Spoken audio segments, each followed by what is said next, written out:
Assalamualaikum warahmatullahi wabarakatuh. Salam guru penggerak. Perkenalkan, nama saya Isnania Putri Oktaviani, calon guru penggerak angkatan 9 dari SMA Negeri 23 Jakarta. Pada video ini saya akan memaparkan aksi nyata modul 1.4, yaitu penerapan dan diseminasi budaya positif. Selamat menyaksikan. Bismillahirrahmanirrahim. Assalamualaikum warahmatullahi wabarakatuh. Selamat siang Bapak Ibu sekalian. Yang terhormat Bapak Kepala Sekolah Negeri 23 Jakarta, Bapak Ibu Guru. Yang terhormat Bapak Sumanas sekali sebagai Wakil Pelaksana, serta Bapak Ibu Guru sekalian tamu undangan pada kegiatan diseminasi budaya positif aksi nyata modul 1.4. Saya ucapkan terima kasih atas kehadirannya. Sebelum kita memulai kegiatan diseminasi budaya positif ini, mari kita membuka kegiatan ini dengan mengucapkan basmalah bersama-sama. Acara selanjutnya yaitu menyanyikan lagu Indonesia Raya. Hadirin dimohon untuk berdiri.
Hadirin persilakan untuk duduk kembali.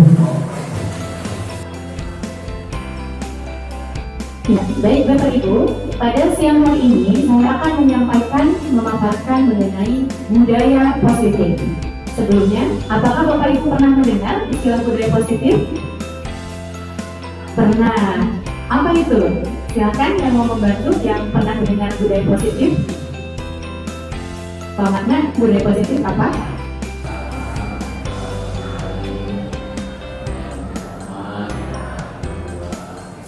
Oke, tepuk tangan untuk Pak Warna. Mungkin Bapak Ibu ada yang ingin menambahkan terkait budaya positif? Silakan.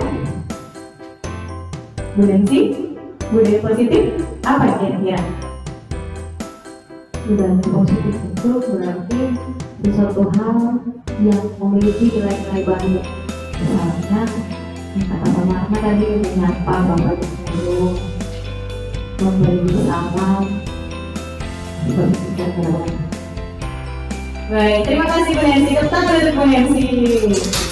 Nah, itu adalah budaya positif yang Bapak Ibu sudah ketahui. Apakah sama dengan yang kita bahas pada siang hari ini? Mari kita lihat slide berikutnya.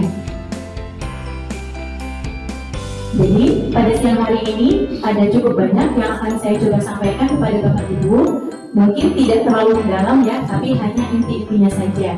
Pertama, sebelum kita masuk ke materi budaya positif, kita awali dengan filosofi Ki Hajar Dewantoro terlebih dahulu.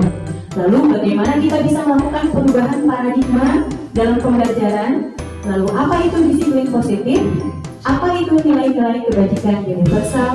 motivasi perilaku manusia, kebutuhan dasar manusia, posisi kontrol restitusi, keyakinan kelas, dan segitiga restitusi. Nah, jadi tadi sudah Pak Marna dan Bu Nancy sedikit membahas tentang budaya positif. Nah, kita akan masuk dulu ke filosofi berikut ini. Bapak Ibu tahu siapa ini? Betul sekali Bapak Ibu, Ki Hajar Dewantara. Lalu, apakah perannya bagi pendidikan di Indonesia? Silakan, siapa Bapak Ibu yang mau mencoba? Perannya sebagai apa sih beliau ini? Pada Bapak Ibu? Banyak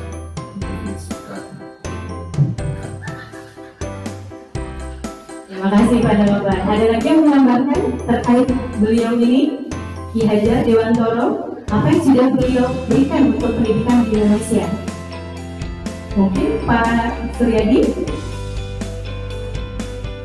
beliau memberikan contoh di dalam pelaksanaan pendidikan untuk kehidupan sebagai pelajar, kemudian tengah sebagai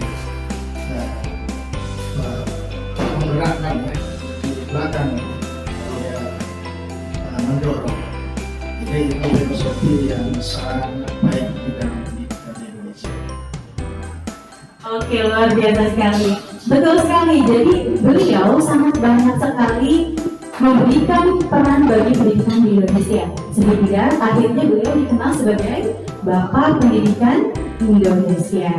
Nah, pada siang hari ini, saya coba membahas sedikit terkait filosofi pendidikan dari Ki Hajar Dewantara. Yang pertama, Ki Hajar Dewantara mengungkapkan bahwa guru harus berpihak kepada murid.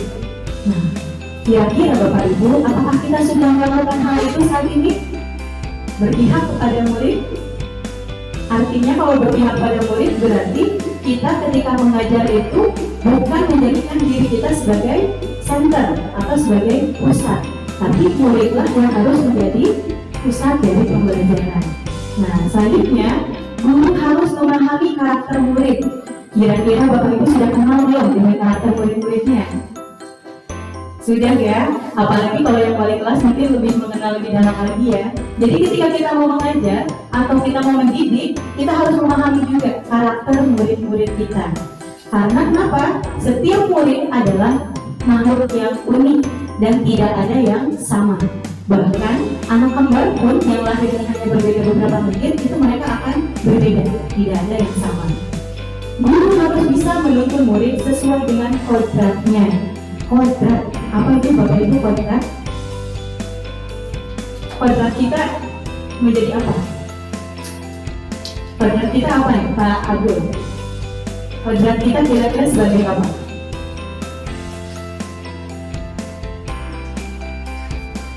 Kodrat kita sebagai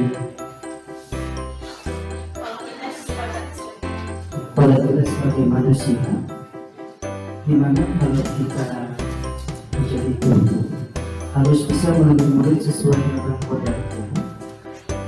Pastinya mengajarkan kebaikan, ya. Selain kita mengajarkan kebaikan juga, kita juga mengajarkan ilmu yang bermanfaat. Salah satunya saya mengajar guru bahasa Indonesia, mengajar bahasa Indonesia, dan bahasa baru. Iya, terima kasih Pak Abdul. Iya, jadi guru harus bisa menuntun murid sesuai dengan kodratnya. Bayangkan Bapak Ibu, anak yang punya kemampuan menjadi seorang olahragawan, kita paksakan pintar matematika. Kira-kira sesuai dengan kodratnya? Tidak, betul. Anak yang harusnya dia itu menjadi seorang ilmuwan, kita paksa buat jadi atlet renang. Bisa nggak Bapak Ibu? Sulit ya?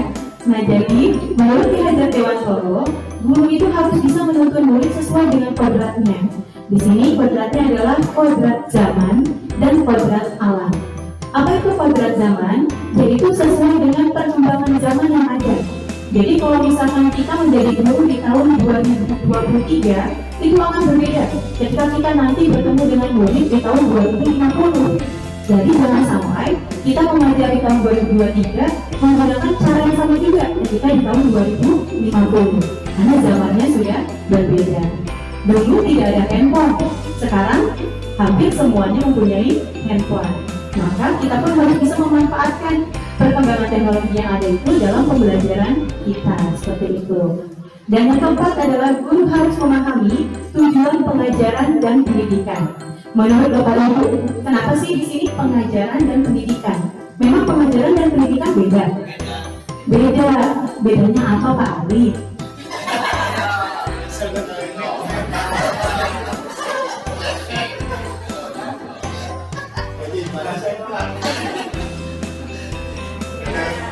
Ya, kalau pengajaran itu hanya sebatas memberikan transfer of knowledge, ya.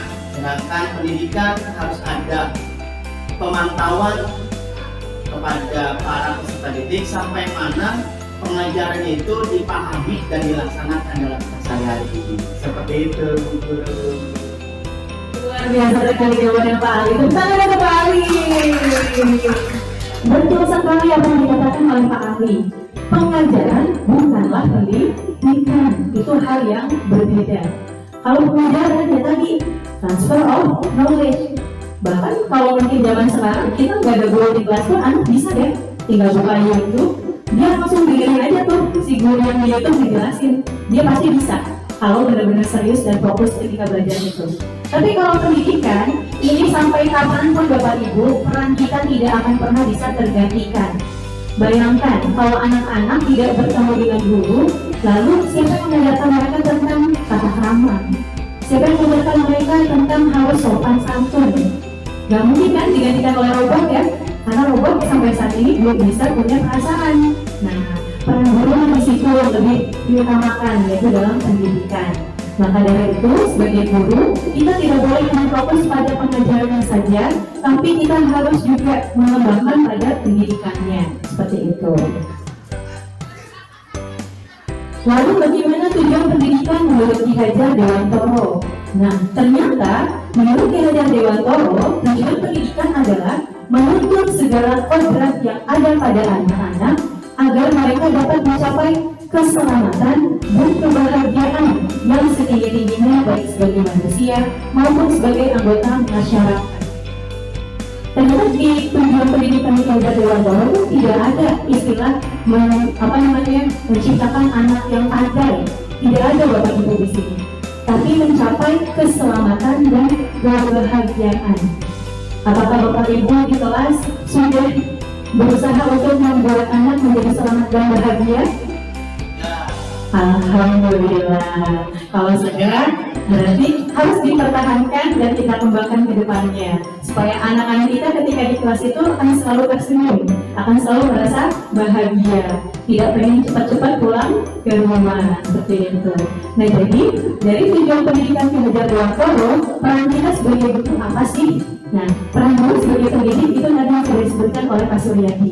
Ada 3. Pertama, Inarso Sumberwati. Seorang guru adalah pendidik yang harus memberi contoh dan menjadi panutan bagi muridnya. Yang kedua, Imagio Mamulinkorso. Seorang guru adalah pendidikan yang selalu berada di tengah-tengah para muridnya dan terus-menerus membangun semangat dan ide-ide mereka untuk berkarya. Dan terakhir, Putri Handayani. Seorang guru adalah pendidik yang terus-menerus mengukur, menopang, dan menunjuk arah yang benar bagi hidup dan karya anak-anak didiknya.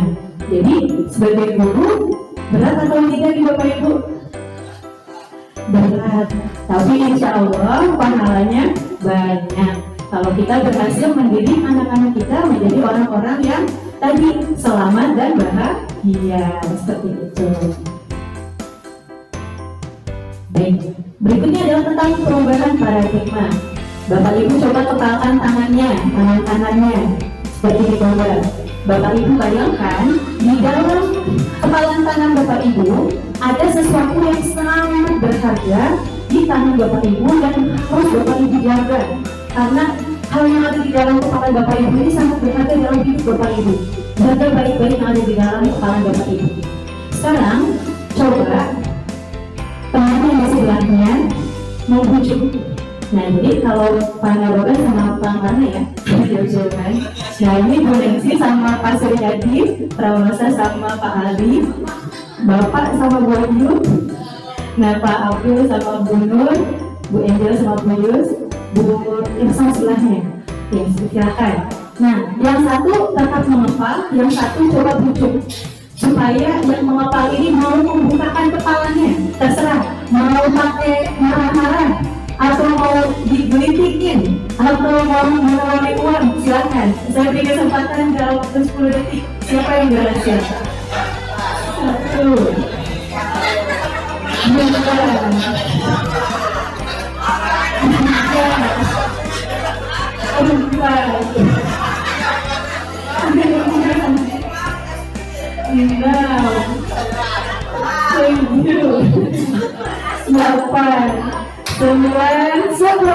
Baik. Ada berapa tangan yang berhasil terbuka kepalanya? Yang mau Pak? Oh, receh. Lanjut aja boleh nominalnya ya. Pasir mau kan? Oh, gak mau. Nanti kurang lagi. Pak Ali mau gak? Oh, diberi apa tadi? Oh, diberi sama. Yang di sini ada yang terbungkus jadi? Gak ada ya, semuanya menjaga ya kepala tangannya ya. Oke, berarti dari yang ada hanya satu yang akhirnya mau membukakan. Kita lihat apa sih maknanya dari permainan kepala tangan ini? Nah, dalam kegiatan ini sesungguhnya siapa sih yang memegang kendali atau kontrol untuk membuka atau menutup kepala tangan? Apakah yang tangannya mengepal atau orang yang tadi di sebelahnya? Siapa yang punya kontrol untuk membuka dan menutup tangan ini? Ya, yang punya tangan, berarti yang mengepalkan tangannya. Nah, lalu betul, jadi jawabannya adalah yang punya kontrol atas kepalan tangan kita adalah kita sendiri. Apakah kita mau membuka atau kita mau menutup kepala tangan ini tergantung pada diri kita masing-masing sesuai dengan kebutuhan dasar kita saat itu. Nah, buat Bapak Ibu yang tadi tidak mau membuka kepala tangannya, berarti Bapak Ibu merasa apa yang Bapak Ibu simpan di kepala ini sangat berharga. Mau dikasih uang sama pamarnya, ya Bapak ya. Tetap ini sangat berharga, jadi tidak mau dilepas. Nah, tapi kalau Pak Ali mungkin tadi yang dipegang sama Pak Ali ini tidak terlalu berharga. Dan yang Pak Ali butuhkan tadi lagi lapar ngomongnya ya Pak ya. Iya. Tapi akhirnya alasannya apa Pak? Membutuhkan? Pertama, karena saya orangnya baik hati dan tidak sombong.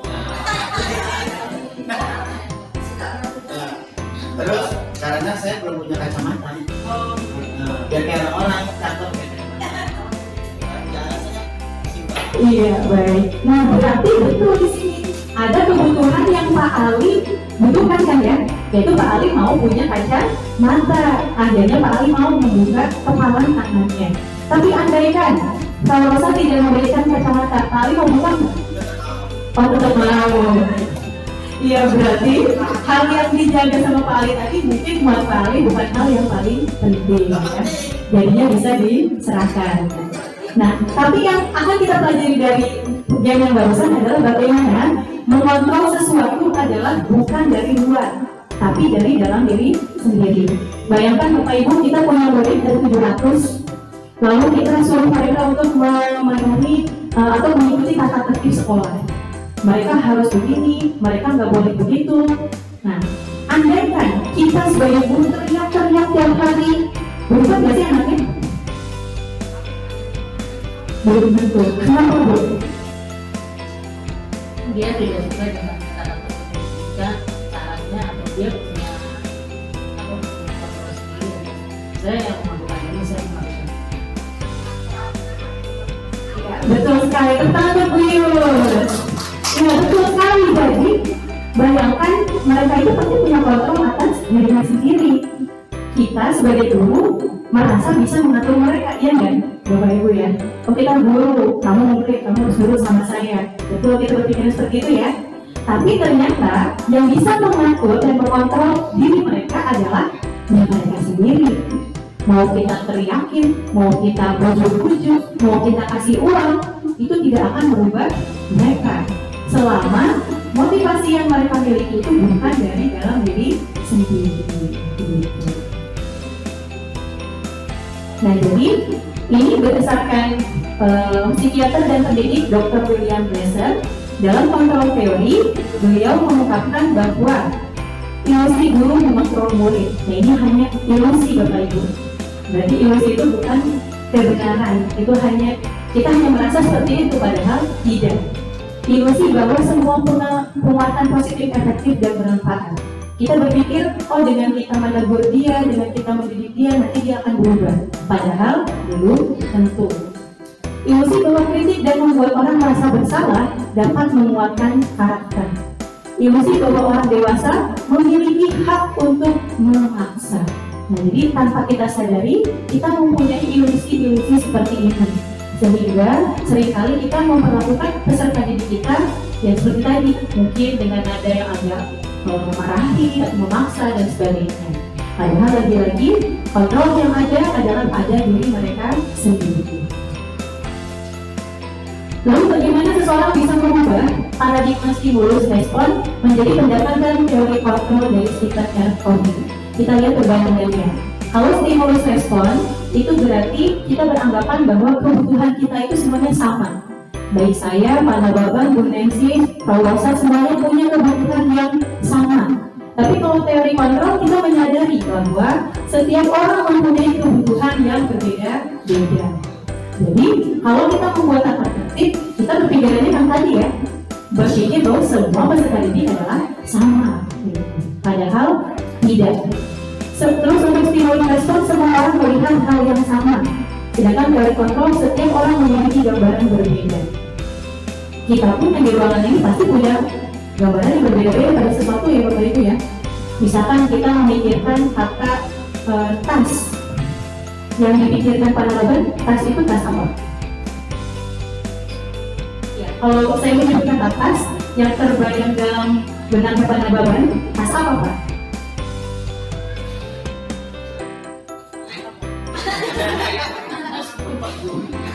Apa? Tempat uang. Kalau Pak Abdul, terbayangnya itu tas apa?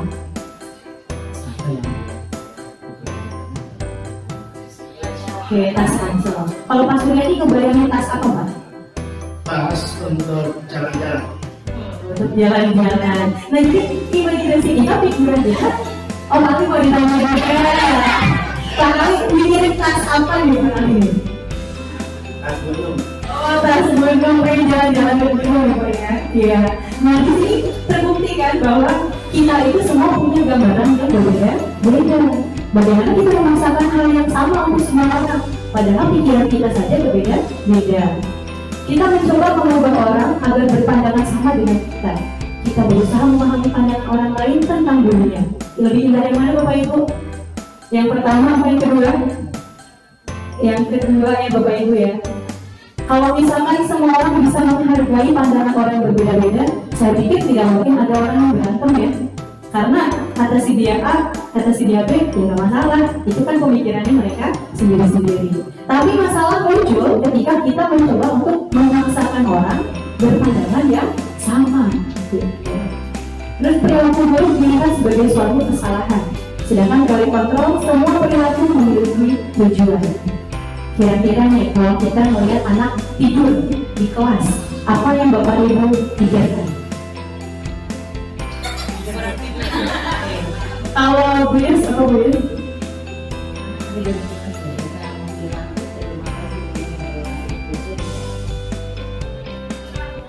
Kalau Bu Ayu, kalau melihat anak tidur di kelas? Ada beberapa pikiran saya ya, main game biasanya, atau ada juga anak yang membantu orang tuanya bekerja. Nah, ada yang beda nih pemikirannya Bu Ayu. Yang lain mikirnya main game sampai malam. Ternyata ada yang berpikiran lagi membantu orang tua. Nah, andaikan kita ketika melihat sesuatu hal itu tidak langsung melihat perilaku itu suatu kesalahan. Coba kita mencari tahu gitu kan, alasannya apa sih? Bisa jadi benar yang dipikirkan Bu Ayu tadi, ini anak ketiduran karena capek bantuin orang tua. Kalau seperti itu apakah kita tega menghukum dia? Tidak ya, Bapak Ibu ya. Nah, jadi kita di sini dalam melihat sesuatu adalah dari hal yang berbeda. Berikutnya selanjutnya, apa itu disiplin positif? Bapak Pendidikan kita, Ki Hajar Dewantoro, menyatakan bahwa di mana ada kemerdekaan, disitulah harus ada disiplin yang kuat. Sungguh pun disiplin itu bersifat self-disiplin, yaitu kita sendiri yang mewajibkan kita dengan sekeras-kerasnya, tetapi itu sama saja. Sebab, jikalau kita tidak dapat melakukan self-disiplin, wajiblah penguasa lain mendisiplinkan diri kita. Dan peraturan demikian itulah harus ada di dalam suasana yang merdeka. Nah, maksudnya apa? Disiplin positif adalah disiplin yang muncul dari dalam diri sendiri. Jadi, munculnya dari motivasi intrinsik dalam diri seseorang. Jadi, kalau anak datang pagi, itu bukan karena takut dihukum, tapi karena kesadaran dia bahwa dengan dia datang pagi, dia akan lebih siap untuk mengikuti pelajaran. Ketika anak mengumpulkan tugas tepat waktu, itu bukan karena takut diukur-ukur sama guru, tapi karena kesadaran dia, semakin saya cepat mengumpulkan tugas, maka beban saya akan semakin berkurang. Contohnya, anak nggak disuruh ajan, berangkat sendiri ajan. Anak nggak disuruh masuk ke musola, sebagian siswa 23 masuk ke musola untuk sholat zuhur dan sholat asar. Saya nggak nyuruh mereka untuk ajar tepat waktu ajar. Saya nggak nyuruh mereka baris di saf pertama dulu diisi, tapi ada beberapa orang dari rohis 12 kemudian kelas 10 juga pada mengikut. Karena memang itu yang kelas 10 itu mengikut kebaikan dari anak kelas 12 dan kelas 12 itu karena dia paham dengan nilai-nilai kebaikan yang dia yakini. Itu aja. Terima kasih.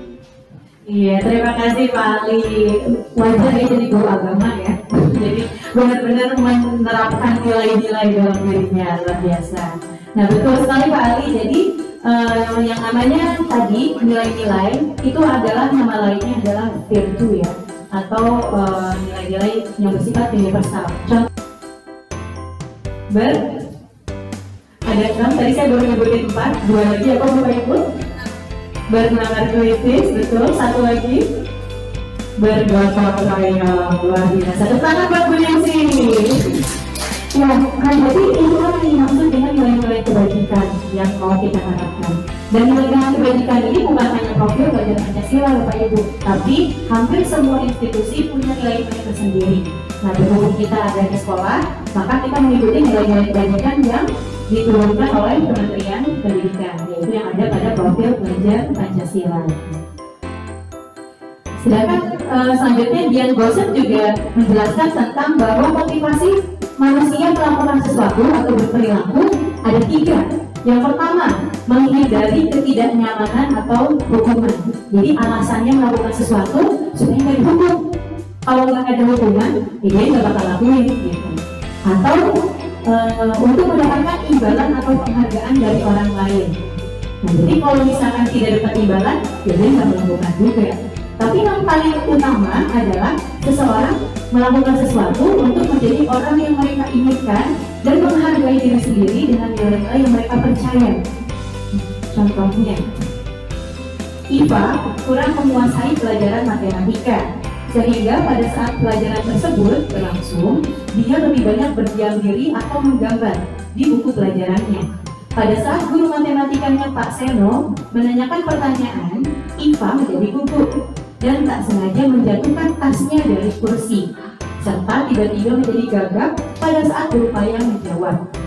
Semua penonton pun tertawa melihat perilaku Iva yang bicara tergagap dan terkejut tersebut. Pak Seno pada saat itu membiarkan teman-teman Iva menertawakan Iva yang tergagap dan malu luar biasa, dan malahan minta Iva untuk maju ke depan lalu berdiri di depan kelas sambil menunjuk hidungnya karena tidak bisa menjawab pertanyaan dari Pak Seno. Kelas pun makin gaduh dan anak-anak pun tertawa melihat Iva di depan kelas memegang tubuh hidungnya. Bapak Ibu, apakah Bapak Ibu setuju dengan tindakannya Pak Seno terhadap Iva? Tidak. Mengapa? Saya belum ke barisan sini di tadi. Berani, kenapa tidak setuju? Ya, karena dengan apa yang dilakukan Pak Seno itu bukan membuat Iva menjadi bisa menjawab, tapi malah menambah rasa malunya dan semakin tidak percaya diri untuk bisa menjawab persoalan tersebut. Iya, terima kasih Bu Rami. Tepuk tangan untuk Bu Rami. Ada nggak di sini Bapak Ibu yang setuju dengan tindakan Paseno? Tidak ada ya? Alhamdulillah. Berarti semua pemahamannya sama ya. Nah, menurut Bapak Ibu, tindakan Paseno terhadap IPA itu hukuman atau konsekuensi? Hukuman. Kenapa Bu Yus disebut hukuman? Kenapa tidak bisa menjawab pertanyaan saya? Jadi mendukung dengan kehidupan. Jadi itu bentuknya hukuman ya Bu ya, bukan konsekuensi ya terhadap IPA ya. Kita lihat jawabannya, apakah sudah cocok? Kita lihat. Nah jadi, suatu yang disebut dengan hukuman itu sesuatu yang membuat menyakitkan. Kira-kira IPA sakit gak sih digituin? Sakit. Nah makanya betul kata Bu Yus, itu adalah perbuatan yang menghukum. Sedangkan kalau konsekuensi itu adalah sesuatu yang harus terjadi dan biasanya sudah ditentukan di awal. Jadi misalkan Paseno dan murid-muridnya di kelas sudah membuat perjanjian yang tidak bisa maju mengerjakan soal, maka akan harus misalkan diberi tugas apa seperti apa. Nah itu konsekuensi. Sedangkan yang Paseno lakukan tadi, apakah kita sudah siap dengan kejadian seperti itu? Tidak. Itu namanya bentuk hukuman. Sekarang ada istilah baru Bapak Ibu. Kalau menurut saya baru ya, karena saya baru mengenalnya ketika di CBP. Ada yang disebut dengan istilah restitusi. Nah jadi selain ada hukuman, ada konsekuensi, ada restitusi. Kita lihat perbedaannya Bapak Ibu. Hukuman adalah tadi sesuatu yang menyakitkan dan harus terjadi. Konsekuensi adalah sesuatu yang harus terjadi, sedangkan restitusi adalah merupakan suatu pilihan. Jadi, itu harus terjadi kalau berbicara restitusi. Hukuman membuat murid merasa tidak nyaman dalam jangka panjang, sedangkan konsekuensi membuat murid tidak nyaman dalam jangka waktu pendek. Sedangkan restitusi akan menguatkan murid dalam jangka waktu yang panjang. Terus berikutnya lagi, korban ketika diberi hukuman akan mendapatkan keadilan, sedangkan konsekuensi korbannya itu menjadi terabaikan. Sedangkan restitusi korban mendapatkan ganti. Dalam hukuman murid akan merasa tersakiti, dalam konsekuensi murid merasa tidak nyaman, sedangkan restitusi murid mendapatkan penguatan. Nah ini beberapa lagi perbedaan yang lain. Contohnya Bapak Ibu, kalau kita memberi hukuman, kata-kata yang kita keluarkan biasanya begini. Peraturannya adalah harus datang tepat waktu. Kamu harusnya datang tepat waktu, gitu, terlambat. Nah kalau dalam konsekuensi, kita tidak langsung menghukum begitu saja, tapi kita nanti dulu apa peraturannya. Dia jawab sendiri kan, tidak boleh datang terlambat. Mampu nggak kamu melakukannya? Gitu. Jadi ada dari segi bahasanya pun beda ketika menghukum dan memberi konsekuensi. Nah tapi kalau dalam restitusi itu lebih halus lagi Bapak Ibu. Menurut kamu yang kamu yakini itu apa nak? Harusnya saya disiplin, serasa anaknya seperti itu jawabnya. Terus apakah kamu bisa memperbaiki masalah ini? Insya Allah saya bisa Bu, saya nanti akan bangun lebih baik. Nah jadi itu perbedaannya, baik yang hukuman, konsekuensi dan restitusi.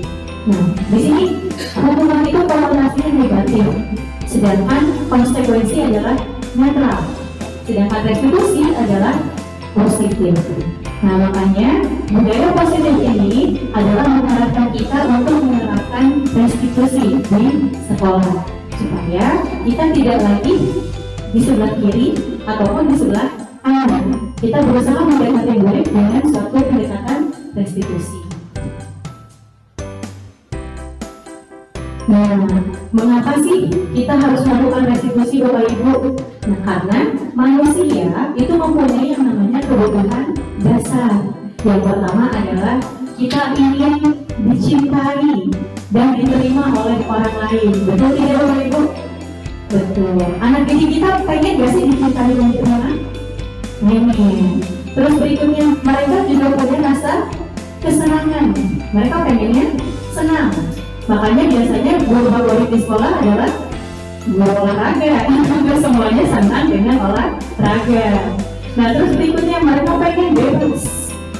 Makanya kalau terlalu banyak aturan, mereka pasti aja mau diatur gitu. Karena mereka itu jiwanya bebas, mereka suka kebebasan. Dan mereka juga pengen merasa berkuasa.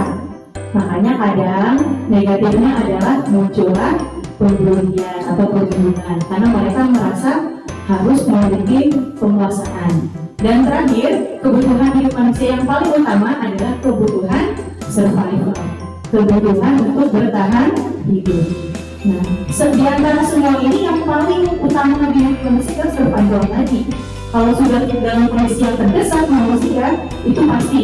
Istilahnya kalau kita lihat yang tadi, misalkan korban perundungan, ketika sudah terancam jiwa ini bisa melakukan yang akhirnya, gitu, karena sudah terancam dalam hal bertahan hidupnya. Sekarang kita sebagai guru mau menjadi guru yang seperti apa sih Bapak Ibu? Nah, kita punya 5 posisi kontrol. Yang pertama sebagai penghukum, di mana penghukum ini biasanya menghardik murid, menunjuk murid, menyakiti murid, menyindir murid. Dia sering berkata, kalau kamu tidak melakukannya, awas ya, rasakan nanti hukumannya. Nah, itu penghukum Bapak Ibu. Hasilnya ternyata membuat murid menjadi memberontak, menyalahkan orang lain, dan suka berbohong. Gitu. Murid merupakan guru di luar ruang berkualitas. Artinya, ketika dia dihukum, lama-kelamaan murid itu tidak lagi menghormati gurunya, bahkan acuh tak acuh dengan gurunya, karena dia merasa gurunya itu bukan hal yang penting buat dia. Dia hanya sebagai seorang penghukum saja. Maka murid pun akan berkata, biarkan aja deh, nanti juga marah-marah lagi. Jadi menurut dia dengan hukuman itu bukannya kalau kita mikir mungkin antar jerak gitu ya, tapi ternyata pikir mereka salah kebalikannya. Jadi mereka nggak tahu malah dia akan mengulanginya lagi. Nah, kalau kita menjadi guru yang membuat rasa bersalah, si gurunya itu biasanya ceramah di depan muridnya. Kamu itu seharusnya begini, anak. Ibu kecewa sama kamu, kenapa kamu lakukan hal itu? Gitu ya. Lalu hasilnya ternyata murid malah menyembunyikan, menyangkal dan berbohong ketika kita menjadi seorang guru yang membuat merasa bersalah. Murid akan merasa rendah diri karena dia kan seakan-akan melakukan kesalahan banget gitu ya di gurunya, sehingga dia merasa rendah diri. Lalu bagaimana kalau kita posisi kontrolnya sebagai teman? Ketika kita menjadi teman, kita akan membuat alasan untuk murid-murid kita. Jadi karena namanya teman ya, belain sesama teman gitu. Jadi kalau murid kita bikin salah, kita bantuin gitu. Misalkan ada guru, Bu, lihat si ini nggak? Oh, ada kok di sini. Ada anaknya nggak ada. Gitu. Jadi kalau di sini contohnya seperti itu. Nah, hasilnya apa? Si murid ini jadi ketergantungan dengan murid si gurunya. Karena kan teman ya, kalau sama teman itu kan kita juga sama ya. Kalau sama teman kita bergantung sama dia. Murid meletakkan guru di atas sebagai orang yang sangat penting di dunia. Ya, karena bestie gitu kan teman. Jadi buat dia itu gurunya itu adalah orang yang sangat penting. Lalu murid akan berkata, saya pikir bapak itu teman saya. Ternyata begitu. Nah jadi karena merasa teman, ketika mungkin si guru ini memberikan hal yang tidak sesuai dengan yang diharapkan dari seorang teman, dia akan kecewa dengan guru tersebut. Dan ketika kita menjadi teman untuk murid, maka murid ini akan menjadi murid yang lemah, tidak mandiri dan tergantung kepada kita. Selanjutnya ada posisi pemantau. Pemantau ini gurunya biasanya mendukung dan mengukur. Lalu dia akan bertanya, apa peraturannya? Hasilnya murid akan menyesuaikan diri bila diawasi oleh si guru. Murid akan melakukan guru peraturan dan hukum di dunia berkualitas. Dan murid akan berkata, berapa banyak bintang yang saya harus peroleh, berapa halaman yang harus saya tulis. Jadi dia itu terbiasa untuk dipantau terus sama gurunya. Jadi dia akan selalu bertanya kepada si guru tersebut, harus mengerjakan soal yang mana, harus menulis berapa halaman. Jadi dia tidak merasa itu adalah kebutuhan dia sendiri, tapi dia harus dipantau terus oleh gurunya. Dan yang terakhir adalah guru sebagai manajer. Bapak Ibu tahu manajer ya? Jadi kalau manajer itu biasanya gimana? Nah, dia itu biasanya bikin pertanyaan-pertanyaan. Jadi contohnya gue berkata, apa yang kita yakini? Apa yang bisa kau kerjakan untuk memperbaiki masalah ini? Jadi dia tidak langsung memberikan jawaban terhadap suatu masalah, tapi dia akan berusaha untuk membuat si murid ini mencari sendiri solusi dari masalah yang terjadi.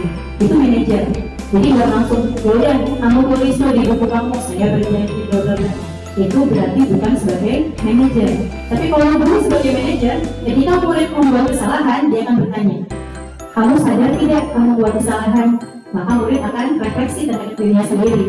Dia akan menyadari bahwa dia membuat kesalahan. Lalu kita arahkan, kalau kamu membuat kesalahan, solusinya apa yang akan kamu berikan agar masalah ini bisa diselesaikan. Nah, itu adalah seorang manajer. Maka murid akan bisa mengevaluasi dirinya sendiri dan berusaha untuk memperbaiki dirinya sendiri supaya tidak lagi mengulangi kesalahan yang sama. Nah, Bapak Ibu mau jadi yang mana nih? Mau yang pembohong, mau yang pembuat merasa bersalah, mau jadi teman, pemantau, atau mau jadi manajer? Mau jadi apa Bu Rasmi? Oh, mau jadi manajer. Kenapa aku mau jadi manajer? Itu kan mau dari motivasi kok. Kalau misalnya dia melakukan segala sesuatu, dia harus bisa menerima konsekuensinya. Kalau misalnya dia berbuat kesalahan, dan kita bertanya, apa yang kamu bisa lakukan untuk memperbaiki kesalahanmu itu? Dia pasti akan menjawab, ya misalnya seperti tadi dia tidur, dia pasti akan, nah, nanti saya akan bangun cepat, besok saya berangkat lebih cepat biar nggak telat. Seperti itu. Oke, aplaus untuk Bu Rosmi. Bapak Ibu yang lain mau jadi apa? Manajer juga. Oke, sebelah sini saya belum nanti ke Prawo, saya dari tadi. Kenapa Prawo mau jadi manajer? Karena sudah pasti tidak ada yang tersakiti, khususnya siswa, dan gurunya pun pasti dicintai. Dan ya, kalau kita sebagai manajer, mudah-mudahan siswanya itu jadi punya kesadaran diri sendiri bahwa dia bisa mengevaluasi dirinya atas kesalahannya dan juga dia bisa berupaya untuk belajar dari kesalahannya itu supaya dia bisa menjadi manusia yang lebih baik. Luar biasa sekali jawabannya Profesor. Alhamdulillah, berarti Bapak Ibu semuanya siap jadi manajer ya? Nah, sekarang jadi guru terus jadi manajer, itu kan luar biasa ya. Kalau orang tuanya kita jadi guru pada di kelas, di sekolah, kita berlaku sebagai manajer. Harapannya adalah tadi, kita menghasilkan murid-murid yang bisa mengevaluasi dirinya sendiri menjadi pribadi yang lebih baik. Tidak membuat mereka tersakiti. Karena tadi tujuan pendidikan membuat siswa merasa selamat dan bahagia. Nah, ini tadi kata-kata yang biasanya diucapkan oleh pembuat rasa bersalah. Saya kecewa sekali sama kamu. Ini kayak nonton FTV Bapak Ibu ya. Nah, kalau kamu tidak pernah benar melakukannya. Kalau teman, ayolah, lakukan jadi Bapak Ibu. Kalau teman tahu, apakah kamu mau mendapatkan stiker bintang hari ini? Nah, jadi kalau pemantau ini tadi ya Bapak Ibu ya, sering memberikan sesuatu gitu untuk si anak itu mau berlaku sesuai yang lainnya. Kalau ini bagaimana kamu bisa menyelesaikan masalah ini? Dan yang terakhir, ini sama ya penghukum juga, kamu selalu yang paling terakhir. Nah, jadi kita berharap kita semua bisa berubah menjadi yang manajer ke depannya Bapak Ibu ya. Nah, di sini budaya positif itu bisa terjadi jika lingkungannya juga positif.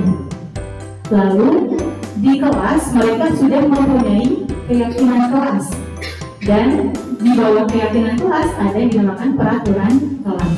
Jadi untuk terjadinya budaya positif itu bukan langsung tiba-tiba muncul Bapak Ibu, tapi harus dimulai dari yang kecil dulu, yaitu dari ranah kelas.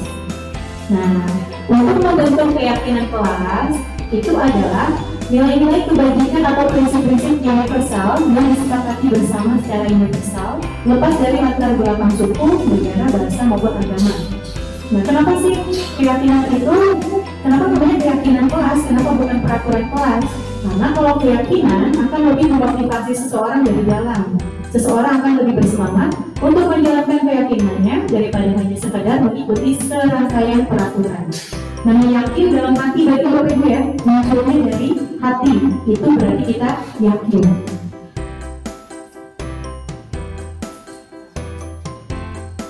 Untuk membentuk keyakinan kelas, pertama, keyakinan kelas ini bersifat abstrak daripada peraturan yang lebih rinci dan konkret.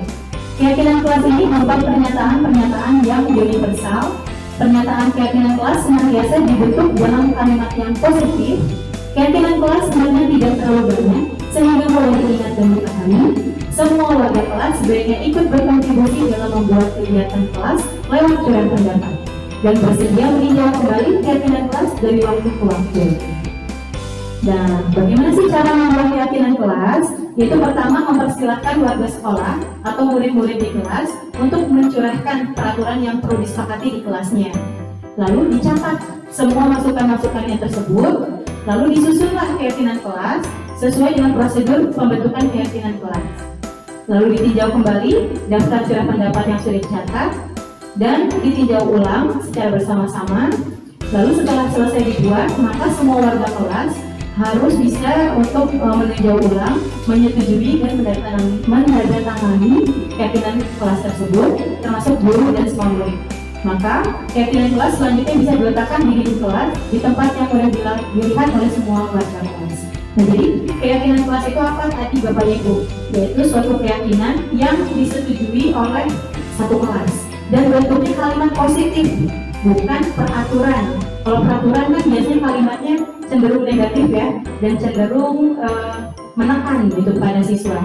Tapi kalau keyakinan kelas itu berupa kalimat positif yang munculnya dari nilai keyakinan siswanya. Contohnya kalau berupa peraturan, selalu kembalikan buku ke tempatnya. Kalau keyakinan kelas harus bertanggung jawab. Jadi umum, tidak langsung spesifik. Dilarang mengganggu orang lain. Kalau keyakinan kelas biasanya menghormati orang lain dan diri sendiri. Hadir di sekolah 15 menit sebelum pembelajaran dimulai. Nah, kalau bahasa keyakinan kelas, kita harus berkomitmen.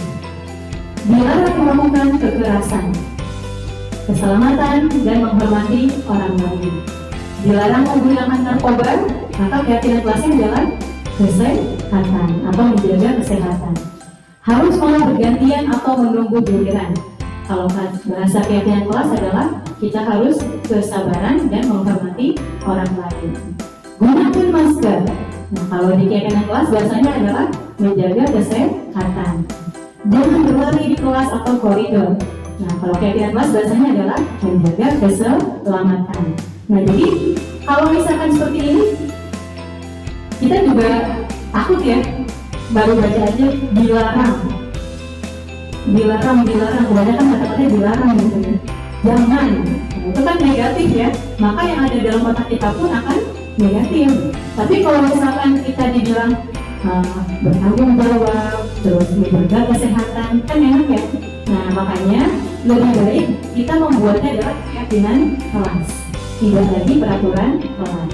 Dan keyakinan kelas ini bukan guru yang membuat, tapi anak-anak sendiri yang membuat. Gitu. Jadi kalau peraturan itu biasanya kan sudah langsung gurunya ya yang membuat. Kalau keyakinan kelas itu mereka sendiri yang mengajukan, mereka sendiri yang menentukan yang mana yang akan menjadi keyakinan kelas. Nah, ini ada contohnya ketika kemarin saya melakukan ini. Assalamualaikum warahmatullahi wabarakatuh. Waalaikumsalam warahmatullahi wabarakatuh. Selamat siang anak-anak semua. Apa kabar hari ini? Alhamdulillah baik ya. Baik, pada hari ini kita akan menentukan atau membuat bersama yang dinamakan dengan keyakinan kelas. Sebelumnya udah pernah dengar belum keyakinan kelas itu apa? Belum. Ya, jadi keyakinan kelas ini itu hampir mirip dengan peraturan kelas. Nah, kalau peraturan mungkin kalian sudah tidak asing ya dengan kata peraturan. Namun, dalam keyakinan kelas dia tidak menggunakan kalimat yang negatif, tapi menggunakan kalimat yang positif. Jadi contohnya, kan biasanya dilarang buang sampah sembarangan. Itu kalimat larangan atau kalimat negatif. Dalam keyakinan kelas yang boleh digunakan adalah kalimat yang positif. Contohnya, menjaga kebersihan dengan membuang sampah pada tempatnya. Seperti itu. Terus, dilarang datang terlambat. Itu adalah kalimat yang negatif. Dalam kalimat positifnya berarti datang tepat waktu. Seperti itu. Paham ya? Nah, untuk apa sih keyakinan kelas ini? Keyakinan kelas ini adalah supaya kita bisa belajar bersama-sama dengan nyaman dan kita juga bisa merasakan senang ketika dalam kelas kita. Seperti itu. Maka, keyakinan kelas ini harus kita yakini dan harus kita lakukan bersama-sama. Sehingga semuanya akan merasa nyaman dan merasa aman. Seperti itu. Nah, setelah ini, Ibu akan membagikan kertas post-it untuk kalian semua. Silahkan kalian tuliskan keyakinan kelas apa yang akan kita lakukan. Nanti kita akan sepakati. Setiap orang akan Ibu berikan satu lembar post-it. Silahkan kalian mengisikan, boleh satu saja. Karena kan 1 dikali 33 sudah banyak ya. Nanti kita akan sepakati. Dari 33 yang masuk nanti, mana yang akan kita pilih menjadi keyakinan kelas. Bisa dipahami? Oke, Ibu bagikan ya.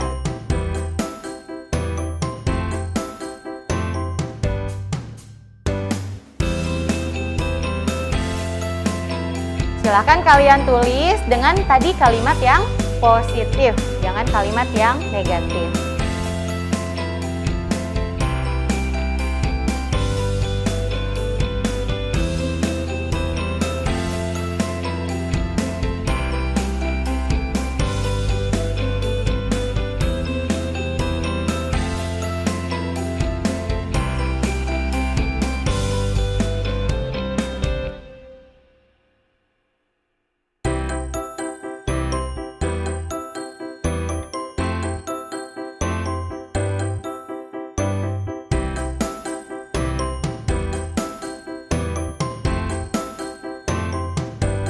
Oke, sudah selesai semua menulisnya?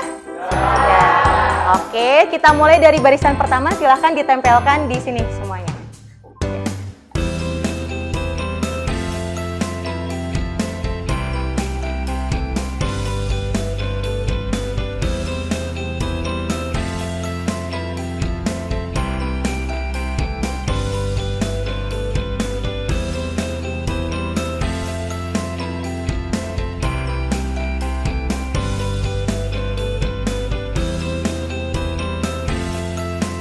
Oke, terima kasih untuk semuanya. Ini adalah keyakinan kelas 15. Nah, dari sekian banyak ini, kita akan menentukan yang mana sih yang menurut kalian paling penting dan itu yang harus kita pilih menjadi keyakinan kelas. Kita coba lihat dari sini. Marilah kita membuang sampah pada tempatnya. Penting nggak menurut kalian? Penting. Oke, berarti kita tulis yang pertama, keyakinan kelasnya adalah membuang sampah pada tempatnya. Karena kalau buang sampah pada tempatnya, kita akan merasa nyaman berada di kelas. Terus berikutnya. Nah, saling bekerja sama. Baik itu dalam kerja kelompok ataupun di dalam kelas. Setuju tidak kalau dijadikan keyakinan kelas? Setuju. Oke, kita tulis saling bekerja sama.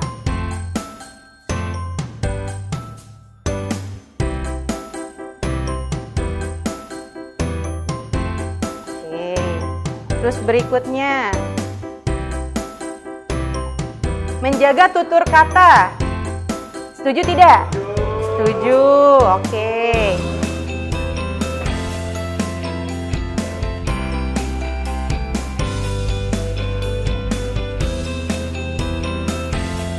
Nah, menjaga tutur kata ini bukan hanya untuk guru, tapi untuk semuanya. Jadi sesama juga harus saling menjaga tutur katanya.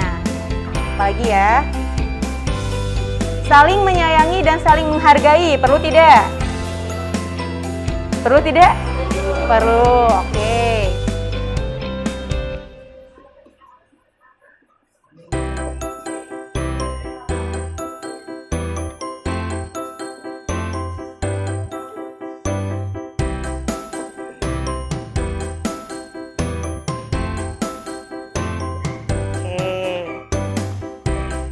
Ini banyak yang sama ya. Yang sama nggak usah di ini lagi ya. Ini kebersihan udah. Saling membantu tadi udah ya, saling bekerja sama, menghargai sudah. Ini apa ya yang jatuh? Tepat waktu. Nah, tadi belum ada ya. Datang tepat waktu.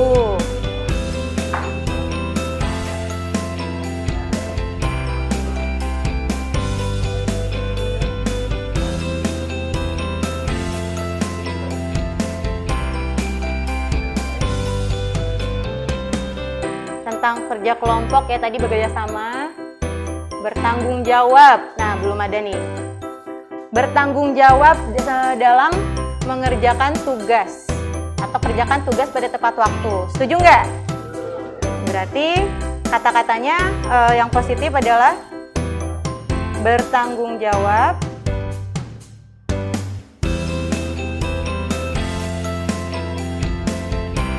dalam melaksanakan tugas. Oke.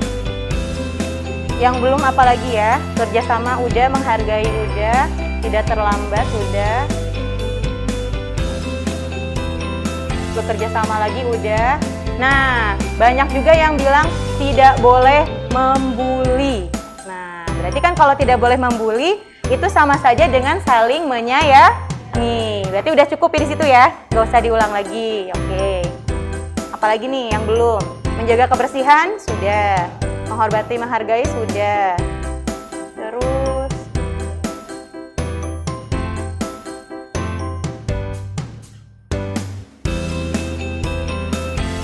nah, di sini ada bilang ingin semangat dan bahagia. Nah, berarti merasa apa bahasanya? Kalimatnya apa? Semangat dan bahagia. Selalu semangat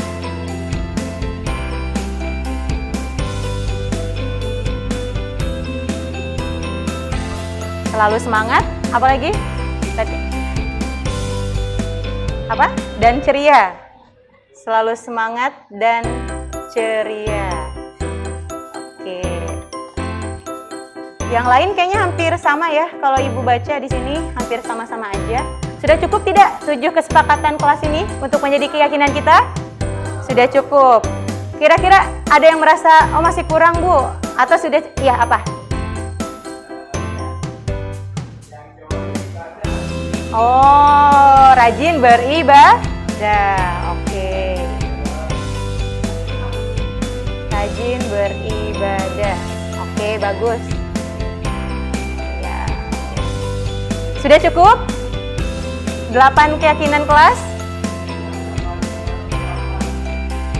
Karena kalau yang dari sini tadi sudah tercover semua karena jawabannya hampir sama, cuman bahasanya agak berbeda-beda sedikit gitu. Sudah cukup ini? Sudah sah nih? Kalau sudah kita sahkan berarti ini harus diikuti oleh seluruh anggota kelas. Oke, sudah cukup ini?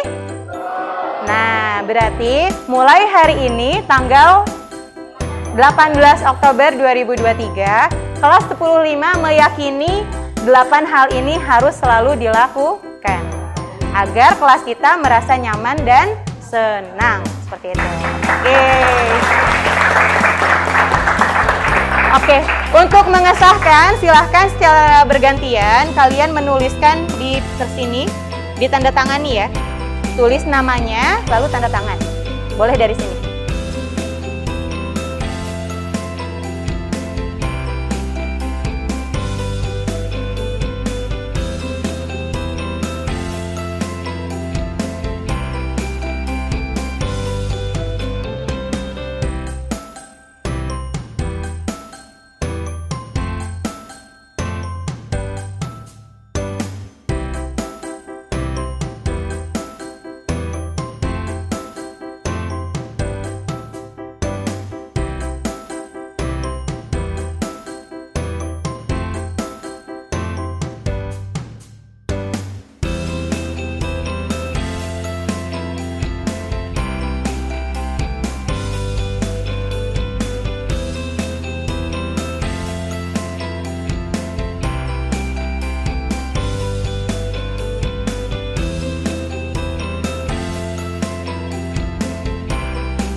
jadi keyakinan kelas yang sudah kita susun bersama ini dan sudah ditandatangani oleh kalian akan kita lakukan sampai nanti kita akan naik kelas.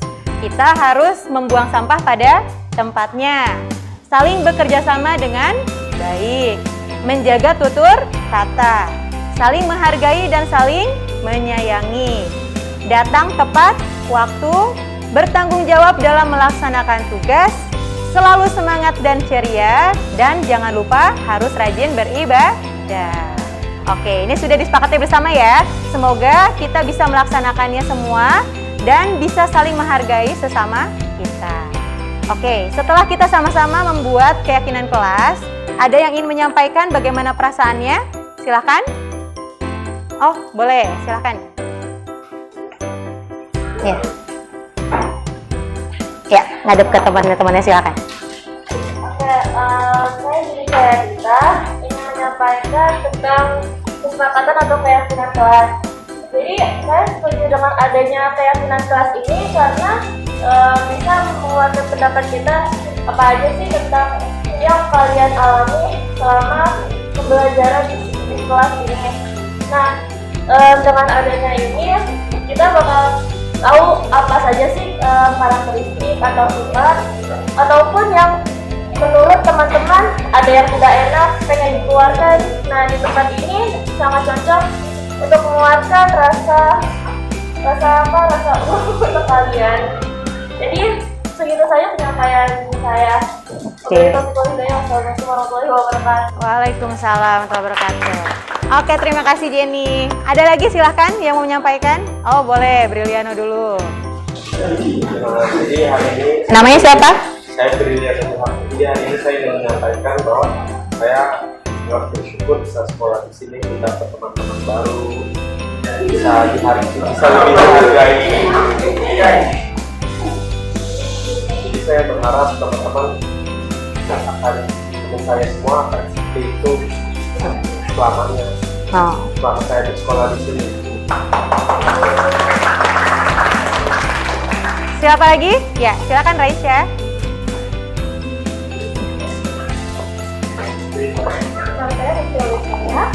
Saya dengan adanya keyakinan kelas ini saya merasa tenang karena dengan adanya keyakinan kelas ini menciptakan lingkungan belajar yang sangat kondusif. Oke. Ya, terima kasih Raisya. Ada lagi yang mau menambahkan? Iya, silakan.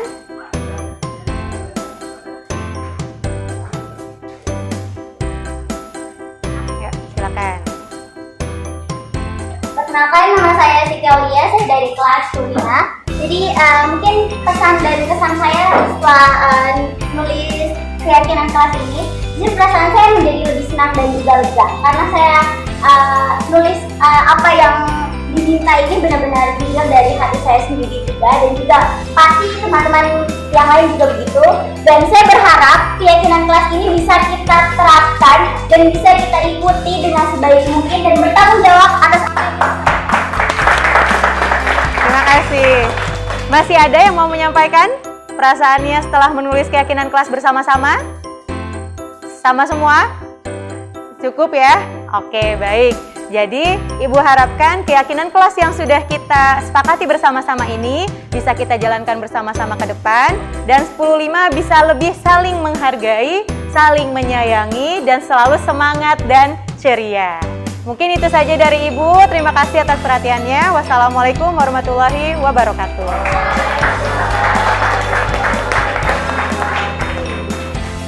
Ya, Bapak Ibu. Nah, jadi video tadi adalah contoh bagaimana membuat keyakinan kelas.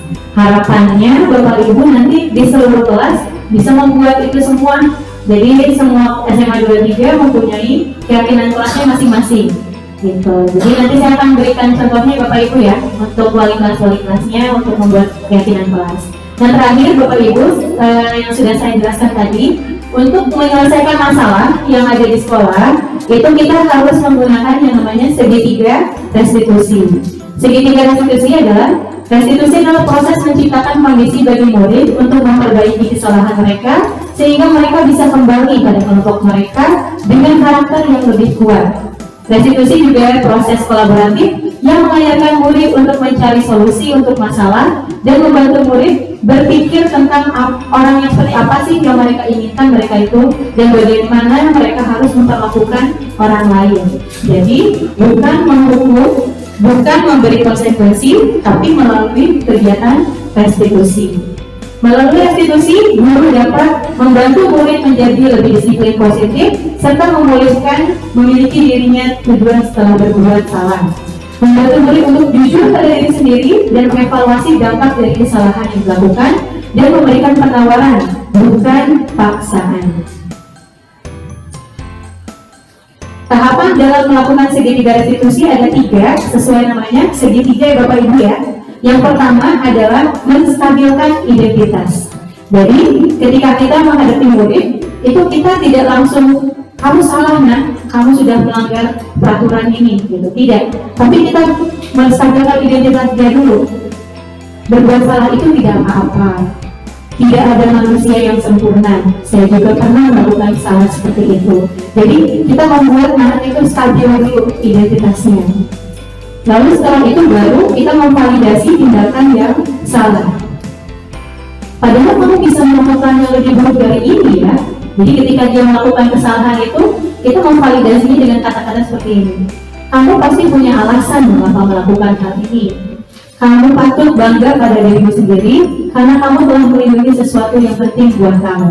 Jadi kita memberikan validasi terhadap tindakan yang dia lakukan secara salah. Dan yang terpenting adalah yang ketiga Bapak Ibu, menanyakan keyakinan. Apa yang kita percaya sebagai kelas atau keluarga? Nah, contohnya tadi, kita harus bertanggung jawab seperti itu. Apa nilai-nilai umum yang kita telah sepakati? Kamu mau jadi orang yang seperti apa? Apa solusi yang akan kamu lakukan dari masalah ini? Yaitu di bagian menanyakan keyakinan. Sehingga murid ketika melakukan kesalahan itu tidak merasa tertekan atau tersakiti oleh guru, tapi murid justru dibantu untuk menyelesaikan masalah itu sehingga dia bisa menjadi pribadi yang lebih baik dengan menggunakan segitiga restitusi. Ini contoh pelaksanaan segitiga restitusi. Assalamualaikum Bu Nana. Waalaikumsalam Bu Rita. Ayo, kamu tahu nggak mengapa Ibu panggil ke sini? Mungkin berkaitan dengan tugas Bu. Iya betul. Kamu tahu ya, untuk yang tidak mengikuti upacara Hari Kesaktian Pancasila, itu harus mengumpulkan esai tentang G30 SPKI. Iya Bu, saya tahu, tapi saya belum mengumpulkan. Iya Bu Rita, semua orang itu pasti pernah melakukan kesalahan. Ibu juga sama. Namun, setiap tindakan itu kan pasti ada alasannya ya. Kira-kira kenapa sih kamu belum mengumpulkan tugas? Saya capek Bu, ngantuk, jadi saya nggak ada waktu buat mengerjakan tugasnya. Gitu. Kamu masih ingat tidak dengan keyakinan kelas kita? Masih Bu. Kalau masih ingat, kira-kira yang kamu lakukan itu sudah sesuai belum dengan keyakinan kelas? Belum Bu. Keyakinan kelas yang mana yang belum sama? Selalu bertanggung jawab Bu. Selalu bertanggung jawab. Nah, kalau kamu sudah tahu, kamu punya solusi tidak untuk masalah ini? Ya Bu, saya pertama minta maaf sama Ibu karena tidak mengumpulkan tugas. Kedua, saya tidak akan tidur terlalu malam lagi. Yang ketiga, saya akan mengerjakan tugas yang Bu Nana berikan. Oke, baik. Ibu apresiasi tanggung jawab kamu. Oke, kamu boleh istirahat lagi, Nak. Oke, terima kasih Bu, permisi. Iya. Nama saya Jelita Puspitasari dari kelas 10-5. Saya tidak mengikuti upacara Hari Kesaktian Pancasila sehingga mendapat tugas untuk menulis esai tentang G30 SPKI, namun saya belum mengerjakannya. Saya membuat kesalahan yang tidak sesuai dengan keyakinan kelas, yaitu untuk bertanggung jawab. Saya tidak dimarahi oleh Bu Nana. Saya ditanya alasan belum mengumpulkan tugas dan diminta mencari solusi atas kesalahan saya. Saya berusaha mencari solusi dengan bimbingan Bu Nana sehingga saya dapat menemukan solusi yang harus saya lakukan. Apa yang Bu Nana lakukan ini untuk masa depan saya. Nah, jadi dengan segitiga restitusi, kita tidak memberikan hukuman, tidak memberikan solusi, tapi kita memberi kesempatan kepada anak untuk mencari solusi dan memperbaiki kesalahan mereka sendiri. Ya, mungkin Itu saja yang bisa saya paparkan pada siang hari ini. Semoga bermanfaat untuk Bapak Ibu. Walaupun saya di sini bukan berarti saya yang paling tahu, tidak. Saya di sini hanya berusaha menyampaikan apa yang saya kemarin dapatkan lebih dulu dibandingkan Bapak Ibu. Mohon maaf jika ada kekurangan, mohon maaf jika ada kesalahan. Terima kasih. Wassalamualaikum warahmatullahi wabarakatuh.